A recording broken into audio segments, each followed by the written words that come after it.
Hello बच्चों, let's read the question. A Carnot engine working between 300 Kelvin and 600 Kelvin has work output of 800 joule per cycle. The amount of heat energy supplied to the engine from source per cycle will be.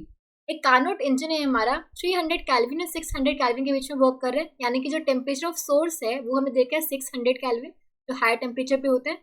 Lower temperature में हमारा sink होता है, इसका temperature कितना हो जाएगा 300 kelvin.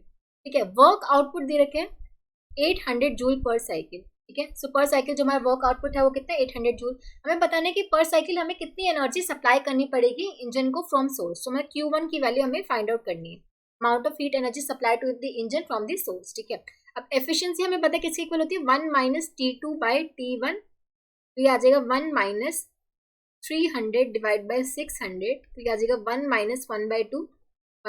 Efficiency ये आ गई। अब देखो एफिशिएंसी वाई किसकी इक्वल होती है, work done by the engine divide by जो amount of heat energy supplied to the engine from the source होती है, W बाय Q1 के इक्वल होती है। तो W by Q1 equals to half के इक्वल आ जाएगा, बिकॉज एफिशिएंसी हमारी हाफ के इक्वल आ रही है। W हमें गिवन है 800, Q1 हमें फाइंड आउट करना है 1/2। तो Q1 would be equals to 800 into 2, ये हो जाएगा 1600 जूल। तो answer would be 1600 joule. So option 2 would be the correct answer. I hope आप सबको समझ आया होगा। Thank you so much.